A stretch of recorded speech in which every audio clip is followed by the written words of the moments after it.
اب یہاں پہ کوئی کہہ سکتا ہے کہ غیر اللہ کو سجدہ کرنا اگر شرک ہے یا منع ہے، حرام ہے، تو آدم علیہ السلام کو فرشتوں نے سجدہ کیا، یوسف علیہ السلام کو ان کے ماں باپ اور بھائیوں نے سجدہ کیا، اور اس سجدے کا حکم خود اللہ ہی نے دیا ہے، دونوں سجدے کا حکم۔ کیا وقتی طور پہ شرک جائز تھا؟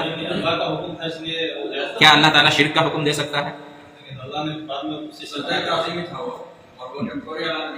توحید تو سب کا ایک ہے، آدم علیہ السلام سے لے کے نبی صلی اللہ علیہ وسلم تک۔ شرک تو کسی نبی یا کسی رسول کی شریعت میں کسی بھی صورت میں جائز نہیں تھا۔ فرشتے بھی اللہ کے بندے ہیں، فرشتے بھی اللہ کی عبادت کرتے ہیں، ٹھیک ہے۔ یوسف علیہ السلام، ٹھیک ہے، وہ فرشتے تھے، یوسف علیہ السلام کے ماں باپ اور ان کے بھائی، یہ تو انسان تھے۔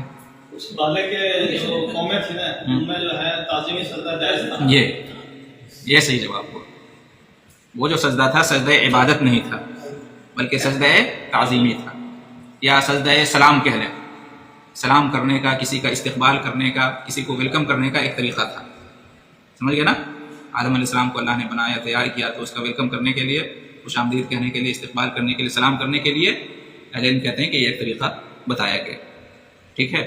یا یوسف علیہ السلام اتنے بڑے مقام پر پہنچے، ہے نا، تو ان کے استقبال میں، ان کے سلام کے طور پر ایسا کیا گیا، ایسا حکم دیا گیا، ٹھیک ہے۔ تو ایک بات تو یہ ہے، ہاں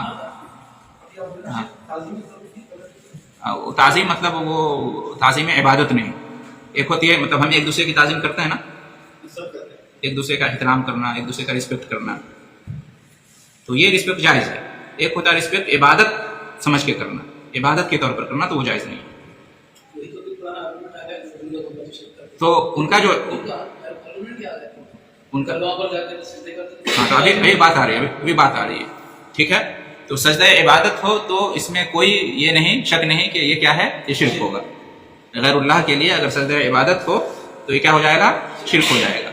یعنی غیر اللہ کو سجدہ کرنا جو ہوتا ہے اس کے پیچھے اگر یہ ہو کہ جیسے اللہ سے محبت کی جاتی ہے، جیسے اللہ کی تعظیم کی جاتی ہے، جیسے اللہ سے ڈرا جاتا ہے، خوف کیا جاتا ہے، جیسے اللہ سے امید رکھی جاتی ہے، اسی جذبے سے اللہ کے علاوہ کسی اور کو سجدہ کرے ہوئے، تو اس میں کوئی شک نہیں کہ یہ کیا ہو جائے گا، شرک ہو جائے گا، یہ عبادت میں شرک ہو جائے گا، اس لیے کہ یہ سجدہ عبادت ہو جائے گا، ٹھیک ہے۔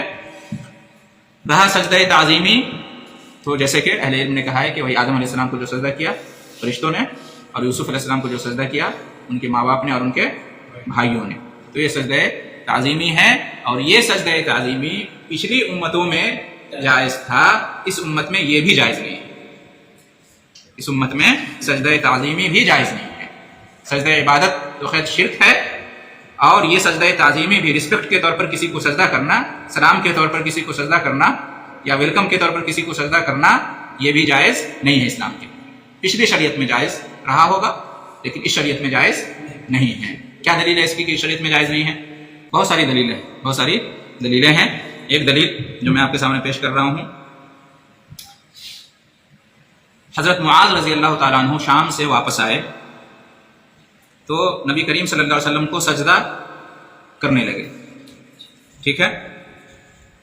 تو نبی کریم صلی اللہ علیہ وسلم نے فرمایا کہ ما ھذا یا معاذ، نبی صلی اللہ علیہ وسلم کو بڑا تعجب ہوا، اے معاذ یہ کیا کر رہے تم، ٹھیک ہے۔ تو نبی معاذ رضی اللہ عنہ نے کہا کہ اتیت الشام فوافقتهم یسجدون لاساقفتهم وبطارقتهم، یعنی میں شام گیا تھا تو میں نے دیکھا کہ شام کے لوگ اپنے بڑوں کو، اپنے بزرگوں کو، جو ان کے یہاں سب علم میں، عبادت میں جو بڑھ کے تھے، ان کو وہ لوگ کیا کرتے تھے، اپنے لیڈروں کو، اپنے اس کو کیا کہتے ہیں، اماموں کو سجدہ کرتے ہیں، میں نے دیکھا شام میں۔ تو فوددت فی نفسی ان نفعل ذلک بک، تو میں نے چاہا کہ ہم بھی آپ کے ساتھ ویسا ہی کریں، اس لیے کہ آپ ہمارے بڑے ہیں۔ معاذ رضی اللہ عنہ نے یہ جواب دیا، تو نبی کریم صلی اللہ علیہ وسلم نے فرمایا کہ فلا تفعلوا، نبی کریم صلی اللہ علیہ وسلم کہ نہیں، تم لوگ ایسا مت کرو، تم لوگ ایسا مت کرو۔